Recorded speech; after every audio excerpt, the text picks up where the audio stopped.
Hi guys, it's Tam here from Yoga Physio. I'm just about to do my morning practice and thought I would invite you all along. So we're going to start on hands and knees, and I'm just going to pull the camera in for a minute because I want you really to see what I'm doing with my hands.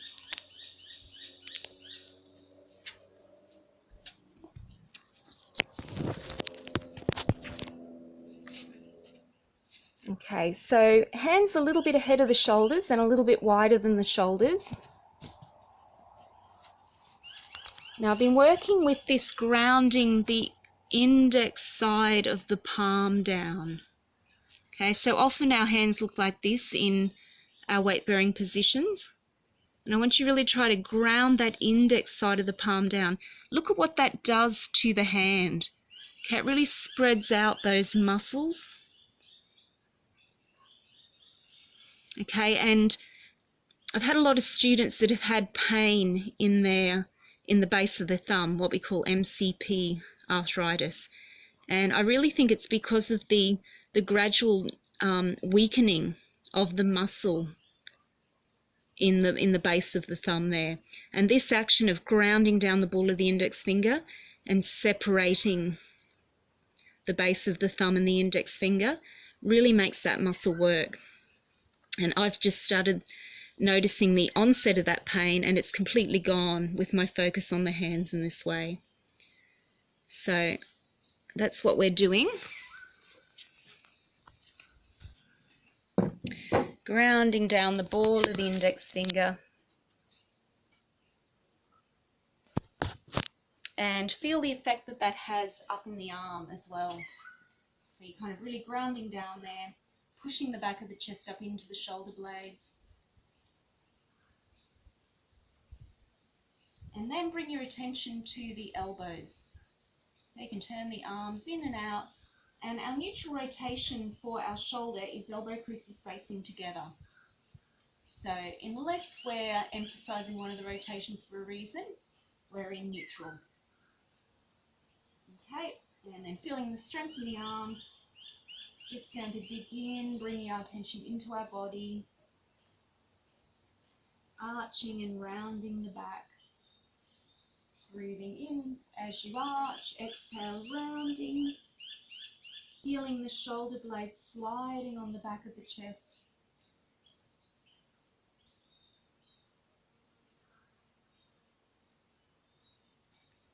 And now maintaining that pressure through the index side of the palm, just sliding in and out of child pose. And you can feel those muscles in the hands, hey, the whole time. Elbow creases facing each other.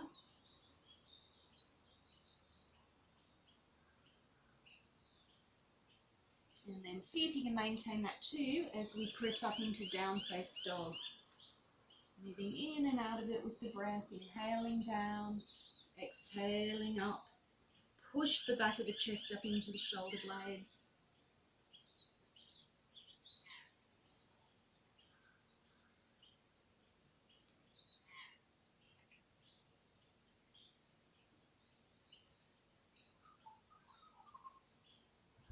It's quite hard work to ground that ball of the index finger down. Like my hands are really working hard there.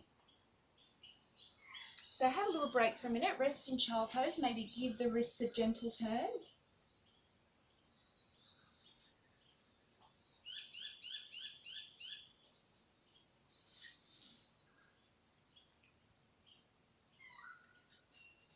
And then inhaling back to hands and knees, exhaling to down face dog.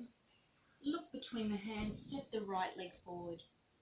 And come on up to warrior one. Okay, now we're going to treat the foot in the same way. That grounding down of the ball of the big toe, okay, it helps us to establish the tripod foot. Ball of the big toe, ball of the little toe and the heel drawing nicely together. Hands on the hips, pelvis facing the front of the mat. And let's direct the right knee out just a little, out over the middle or outer toes. If you look at the hips, the knee's wider than the hip. And that's important to get the postural muscles of the hips working. Okay, now you can leave your back heel up, which helps to preserve that alignment, or lengthening from the navel down into the back heel, extending down into that back leg. But keep this right hip drawing back. Keep the alignment in the front leg, right hip drawing back, left groin drawing forward. Let's bring hands lightly together at the heart. And feel the pressure of the palms together again gently. Ball of the index finger. Thumbs lightly touching, matching the resistance side to side. Pads of the index finger matching side to side in their pressure. Middle finger, ring finger, little finger. Breathe the chest up to the hands. Breathing out down to the feet. And next inhale, we're going to reach the arms up in Warrior One. Same alignment as Down Dog, elbow creases facing each other. Neutral rotation. Inhale up. Exhale down. Continue with the movement, or if you have no issues with your neck or shoulders, stay in the position. Feel the shoulder blades containing the rise of the arms. It's a sense of containment in the front of the shoulders. You're broadening across the back of the chest, armpits turning in, or the muscles of the shoulder blades containing their lift. And connecting with the breath, exhaling down to the tail, reaching into that back leg. Reaching into the back heel. On the inhale, reaching up with the fingertips, turning the armpits in. And on your next exhale, we'll float down, bring the hands down on the inside of the front foot. Now if you need to take a little rest, lower your back knee.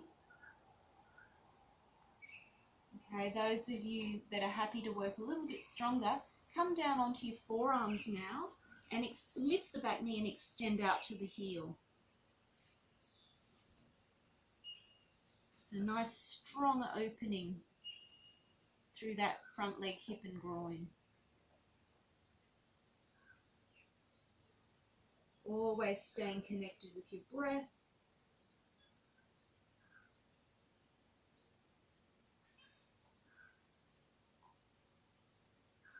And then placing the hands firm, lower the back knee, step back to down face dog.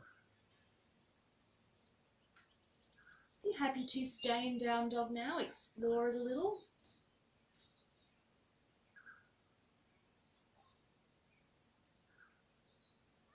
And then looking between the hands, left leg forward. Warrior One on our second side. Hands on the hips to begin. Pelvis facing the front. Okay, direct that left knee out to the side, left outer thigh tucking down.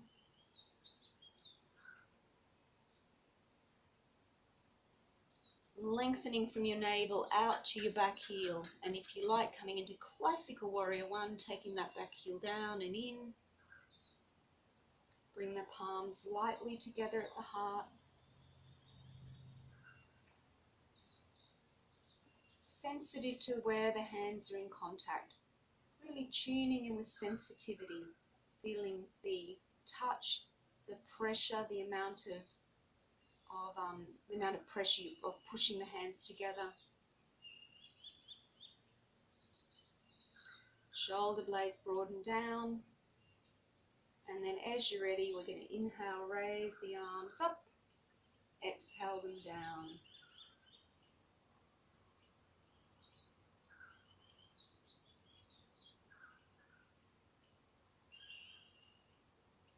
Continue with the movement or stay in the position. Turn the armpits into each other. Lift the chest, lengthen the spine. On an exhale, lengthen down to the back heel. And just feel the strength in the body. The warrior poses are about strength. Feeling your inner strength. Feeling your body's strength. Making subtle adjustments to the position as you explore the pose.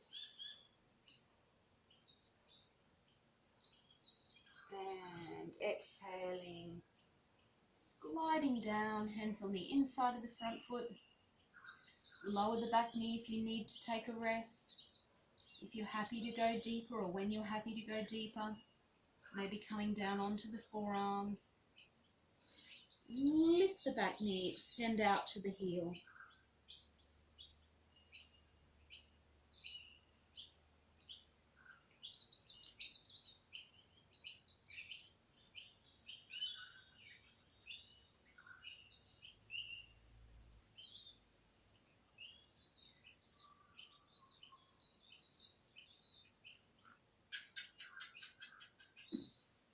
And then when you're ready, place the hands firm. And stepping back into down face dog. Stay in down face dog or come down and rest. Okay, putting the focus again on spreading the fingers wide, maximising the contact of the palms with the floor. Whatever position you're in, just remembering that arm alignment.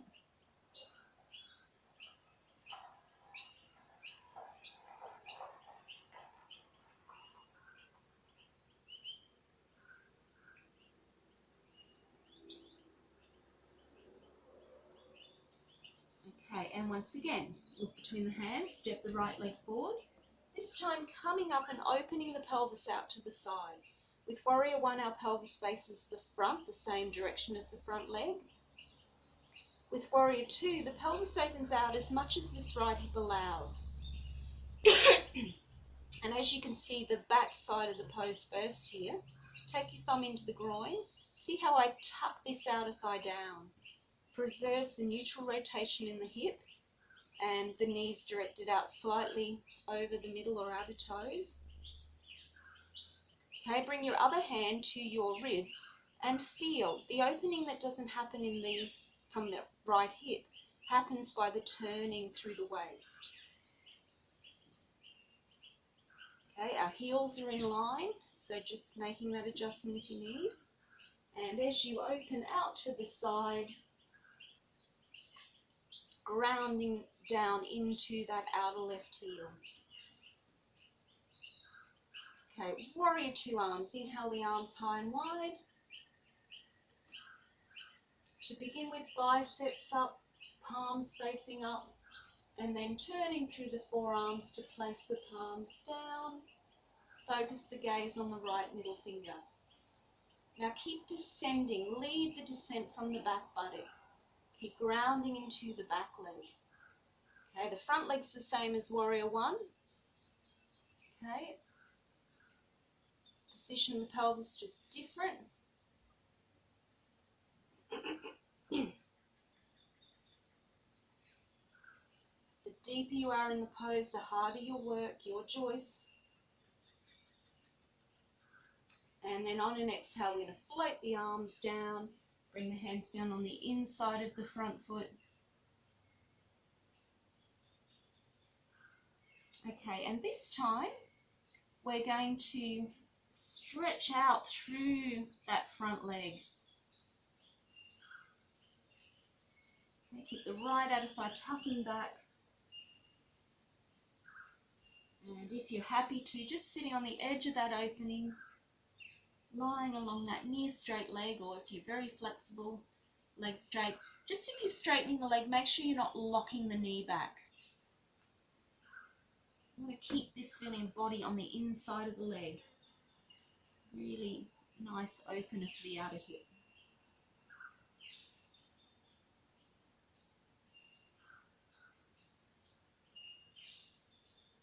And then placing the hands, stepping back to down face dog. Staying in down face dog for a moment, or resting if you need. Re-establishing that firm contact of the palms with the floor.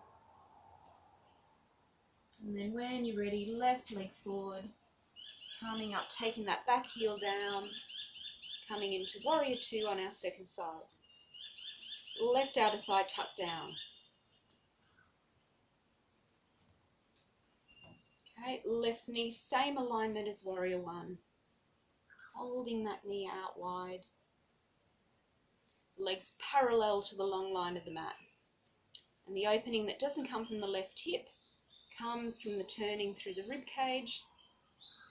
Shoulders probably opening into the long line of the mat unless you're a little bit tight.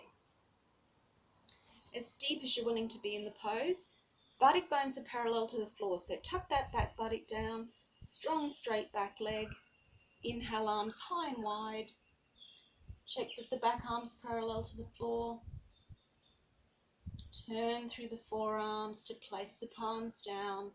Focus the gaze on the left middle finger.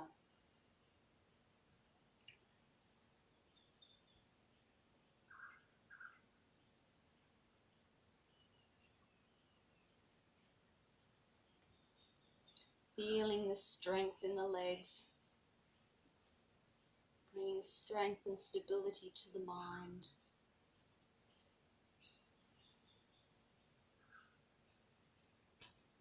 If you want to work harder, go deeper.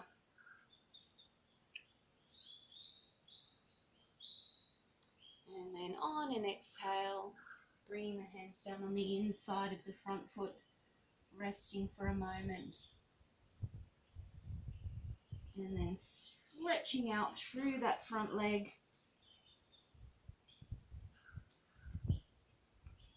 Letting the body stay positioned just on the inside of the thigh. Legs straightish, or straight but not locked.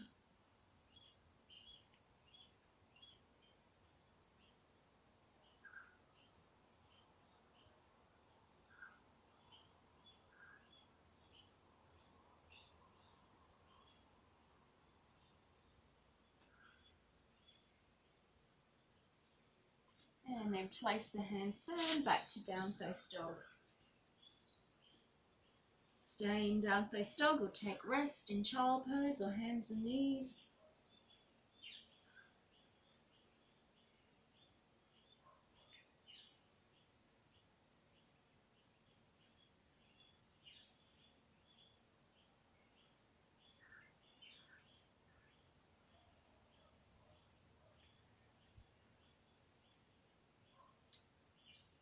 And once again, look between the hands, step the right leg forward. Heels in line as you come up, back into Warrior Two. Now we're going to inhale, take the arms wide, Warrior Two arms. And then we're going to exhaling, slide down on the inside of that right leg. Okay, or if you're a little bit tight, rest the elbow on the knee. We're reaching the left arm up to 12 o'clock. So modified Parsvakonasana. Now you still, the right outer thigh is still tucking down. A little bit more challenging now to open through the waist. If there's any issues with your shoulders or neck, you might prefer to bring the hand to the shoulder and just see how you're lifting that shoulder girdle up and back. And there's a little bit more emphasis on up than back. If you're taking the hand up, the shoulder's still leading the movement. The hand and arm aren't disappearing behind the shoulder. You can gaze up to the hand or down to the foot.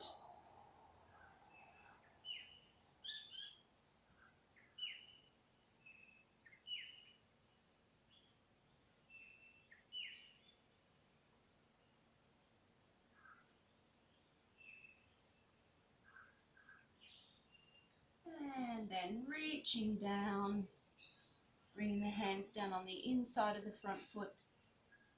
And I'm just going to come up now and have a nice deep lunge. Opening that left hip.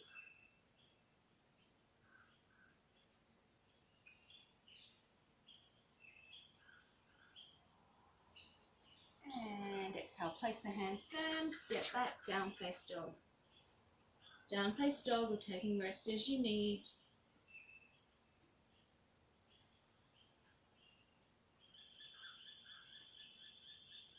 Look between the hands, left leg forward, coming up to Warrior Two.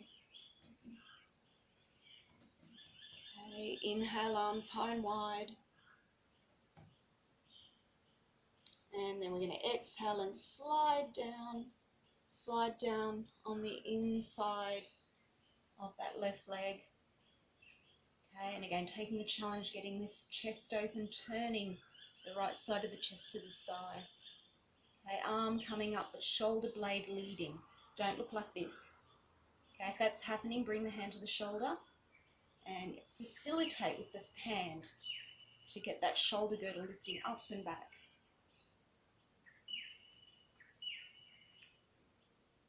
Looking up or down the arm as you prefer, as best serves you.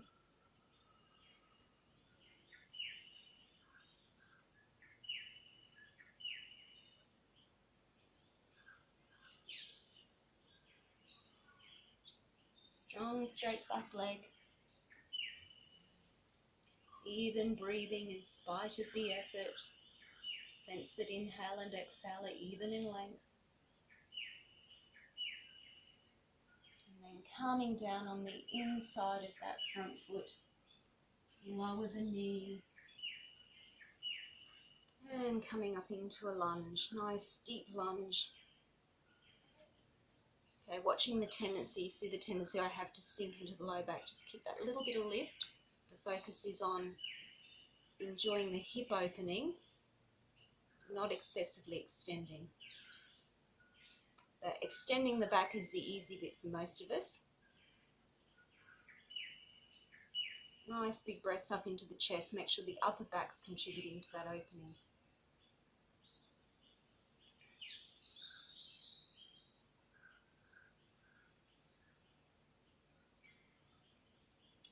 And then exhaling, hands family down, back to down face dog.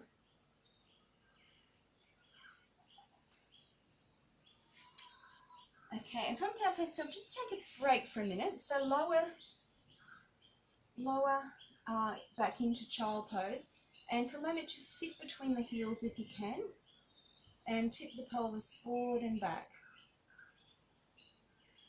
So the pelvis is going to initiate our folding forward, letting the body drop down on the inside of the thighs. Let's just get a little bit closer view now.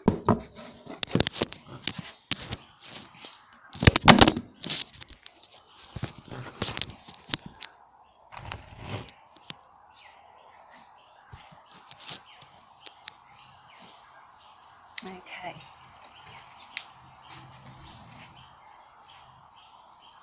A really nice deep opening in those muscles in the groin.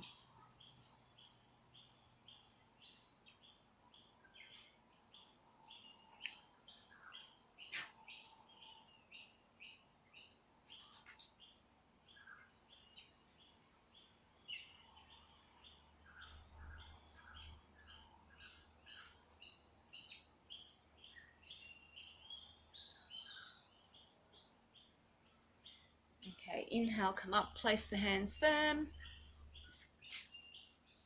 Push back into down face dog. Look between the hands, bring the right leg forward and come into pigeon. Now, if your back needs a rest, you might like just to stay down in flat pigeon. Those of you that are happy to do a little bit more opening, staying up high. And if you're able to, bend that back knee up. Okay, taking the foot with the same side hand. The arms are outwardly rotating. Okay, and then so in the first instance, push the foot back into the hand, just to carry the body back. If we're really comfortable in this position, the shoulders will sit in the line of the hips. Before then, the back might take a little bit too much strain. So anytime you need, just lie down flat and relax the spine. Okay, those of you that are comfortable to, without leaning forward now, start to draw that foot into the buttock. So we've got the shoulder, the front of the chest nice and open. It's an outwardly rotated arm like we had in our Warrior Two.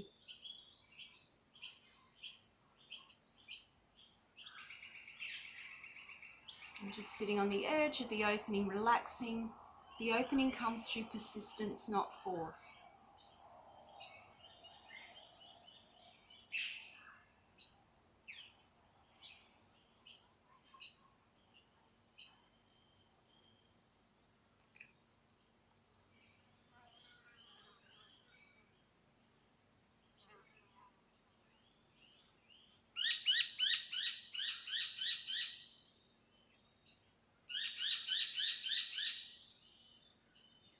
And then releasing and relaxing the back down for a moment. Remember, this isn't a position for anyone with any knee or hip issues. If there's any pain in the knee, then you just leave this bit out. Okay, hands firm, tuck your back toes under. Safest way to come out of this position, lift up, take the weight off the knee, and then step back.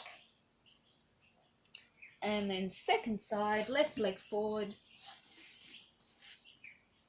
lying flat if you wish, or coming up, maximizing that opening. So we've got the maximal hip flexion, moving nice arch through the whole of the back.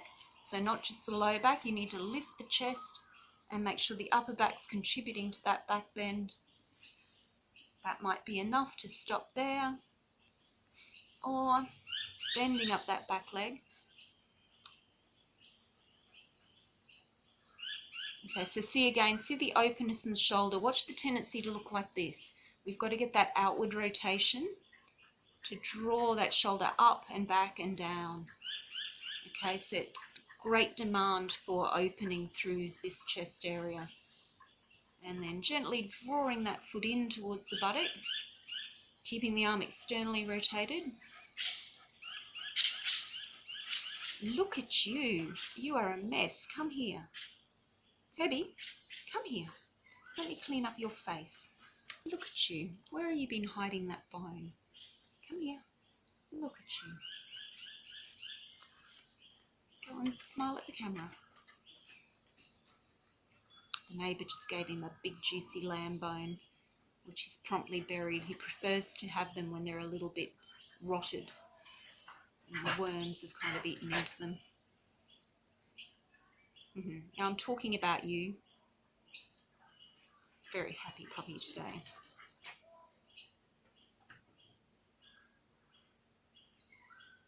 So you might sense where the limitation is in these positions. For me, it's definitely that thigh.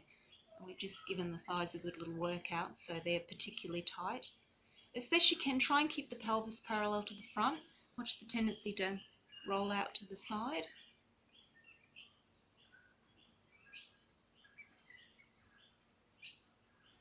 Okay, and then releasing.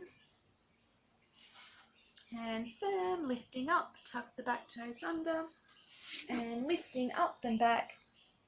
Coming back out into any symmetrical position, down face dog, child pose, or lie on your belly and relax.